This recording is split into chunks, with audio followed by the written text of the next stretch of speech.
ہم بعض اوقات ائمہ اور مؤذنین اور مسجد کے اسٹاف کا وہ معاشی استحصال کرتے ہیں کہ مسجد کمیٹی کبھی اپنے بارے میں وہ تصور بھی نہیں کر سکتی جو بعض اوقات وہ امام کے ساتھ کر گزرتے ہیں۔ سب سے پہلے ہم نے دیکھنا چاہیے کہ کم از کم تنخواہ حکومت پاکستان نے کتنی رکھی ہے، وہ رکھی ہے 40,000 روپے۔ ایک کمپنی کے اندر چپڑاسی ہوتا ہے، پیون ہوتا ہے، سویپر ہوتا ہے، اگر وہ کمپنی کے پیرول پر ہے تو انہیں لیگلی لازم ہے کہ 40,000 روپے کم از کم تنخواہ اس بندے کو دینی ہے۔ بالکل ان اسکلڈ جو لیبر طبقہ ہے اس کی منیمم ویج 40,000 حکومت نے رکھی ہے۔ تو ایک امام جو 8 سال پڑھ کے آتا ہے، قرآن حفظ کر کے آتا ہے، اچھا قرآن سنانے والا ہے، بڑی محنت سے نماز پڑھانے والا ہے، اس کو بعض اوقات 20,000 روپے تنخواہ دی جا رہی ہوتی ہے۔ یعنی اس کے پیچھے جو گٹر صاف کرنے والا بندہ ہے نا وہ تھوڑے زیادہ پیسے کما رہا ہوتا ہے، اس کے پیچھے جو رکشہ چلانے والا بندہ ہے نا وہ تھوڑے زیادہ پیسے کمانے والا ہوتا ہے، اس کے پیچھے جو بائکیا چلانے والا ہوتا ہے نا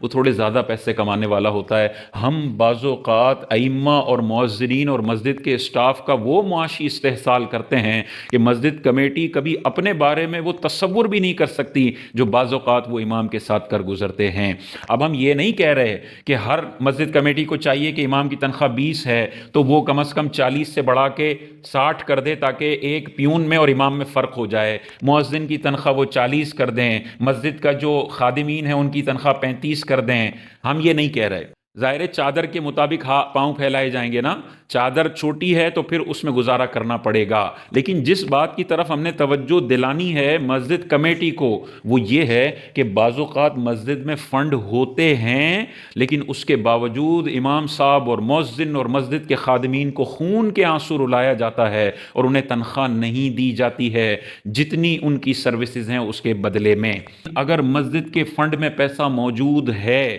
لیکن وہ 12ویں کی لائٹنگ کے لیے رکھا ہوا ہے کیونکہ اس لائٹنگ میں ہم نے 25 لاکھ روپے کا خرچہ کرنا ہے۔ یاد رکھیے جتنی بھی فقہ کی کتابیں ہیں ان میں جو پرائیورٹیز بتائی گئی ہیں نا مسجد کے خرچے کی، اس میں سب سے ٹاپ پر آتا ہے امام، مؤذن اور مسجد کا اسٹاف جس نے مسجد کو چلانا ہے۔ سب سے مقدم یہ ہیں۔ بجلی کا بل بھی بعد میں آتا ہے، بجلی کے بغیر بھی مسجد میں نماز ہو سکتی ہے، بعض اوقات لائٹ چلی جاتی ہے بغیر بجلی کے نماز ہوتی ہے، امام کے بغیر نماز نہیں ہو سکتی، مؤذن کے بغیر مسجد کا نظام نہیں چل سکتا۔ پہلے ہیومن ریسورس ہے، پہلے انسان ہیں، در و دیوار بعد میں آتے ہیں، ماربل بعد میں آتے ہیں۔ ہاں اگر آپ کے پاس اچھا فنڈ ہے، امام کو آپ نے اچھی ریزنیبل سیلری دے دی جس میں وہ اپنا گزارا کر سکتا ہے، مؤذن کو، خادمین کو عرف کے مطابق بھی، اور ان کی زندگیاں بہت زیادہ تکلیف میں نہ آ جائیں، وہ تنخواہیں دے دی ہیں، پھر آپ کے پاس اضافی فنڈ بچتا ہے، آپ لنگر کر لیتے ہیں 100 بسم اللہ، آپ بڑی محفل کر لیتے ہیں 100 بسم اللہ، آپ مسجد کے اندر بڑی بڑی لائٹیں لگا لیتے ہیں 100 بسم اللہ،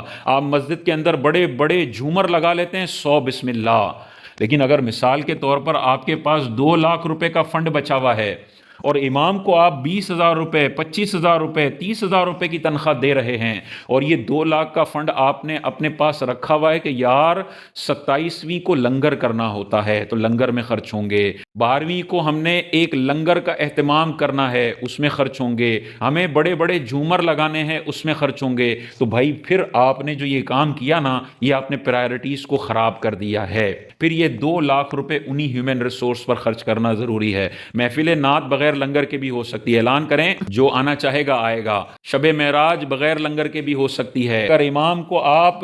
12ویں کی نیت سے یہ پیسے دے دیں تحفتاً تو اللہ تبارک و تعالیٰ کی بارگاہ میں ان کا بڑا مقام و مرتبہ ہے۔ ہم لائٹنگ کرنے کو منع نہیں کر رہے ہیں، ہم محفل نعت میں لنگر رکھنے کو منع نہیں کر رہے ہیں، لیکن ہم یہ دیکھ رہے ہیں کہ یار گھر میں آٹے کی کمی ہو اور گھر میں پرفیوم کی کمی ہو اور بچے بھوک سے مر رہے ہوں تو پھر اگر گھر میں 5,000 کا نوٹ پڑا ہے تو پرفیوم لے کر آؤ گے یا آٹا لے کر آؤ گے؟ ہر بندہ کہے گا پرفیوم بھی شاندار ہے، خوشبوئیں بھی شاندار ہیں، لیکن ابھی فی الحال مجھے ضرورت روٹی کی ہے، آٹے کی ہے۔ تو بھائی امام کے پاس پیسے نہ ہوں، وہ پیٹرول کے لیے بھیک مانگ رہا ہو، وہ 2 وقت کی روٹی کے لیے فلاں پڑوسی کا منتظر ہو کہ وہ پلیٹ بھیجیں گے تو میں کھاؤں گا،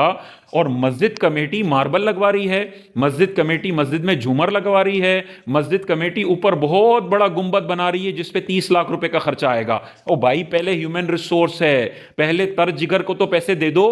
اس کے بعد تم نے یہ رنگ و روغن والے کام کرنے ہیں، پہلے تم نے انسانوں کا خیال رکھنا ہے۔ تو ان کو ریزنیبل تنخواہیں دیں، جب مسجد کا فنڈ آپ کو اجازت دیتا ہو تو دیں، اور کسی علاقے میں مسجد کا فنڈ اجازت نہیں دیتا تو اس مسجد کے علاقے والوں کو چاہیے کہ اپنے چندوں کو تھوڑا بڑھا دیں۔ وائی فائی کے لیے پیسے دیتے ہیں نا، کیبل کے لیے پیسے دیتے ہیں نا، فوڈ پانڈا کا 3-4 ہزار کا مہینے کا بل بن جاتا ہے۔ ہر بندہ اپنی ذمہ داری سمجھے کہ مسجد فنڈ میں نے 500 روپے ڈالنے ہیں، تو غریب علاقے میں بھی امام کو 40,000 50,000 کی تنخواہ دینا کوئی مسئلہ نہیں ہے۔ لیکن ہم مسجد کو اللہ کا گھر سمجھتے تو ہیں، لیکن ہم یہ ذہن میں بیٹھے ہوئے ہوتے ہیں کہ ہماری ذمہ داری نہیں ہے۔ مسجد میں امام صاحب مرتے ہیں، جیتے ہیں، وہ ذلیل ہوتے ہیں، وہ لوگوں کے سامنے ہاتھ پھیلاتے ہیں، ان کے گھر میں کوئی بیمار ہو جائے تو وہ ایڈوانس تنخواہ کے لیے کمیٹی کے صدر کی گالیاں کھاتے ہیں۔ مجھے کوئی سروکار نہیں ہے، یہ تو مولوی ہے، مجھے نماز پڑھائے گا اور میں اپنے کام سے نکل جاؤں گا۔ یہ بے حسی نہیں ہونی چاہیے۔ فنڈ بڑھائیں تاکہ مسجد کمیٹی والے بھی ان کی تنخواہ اضافہ کر سکیں۔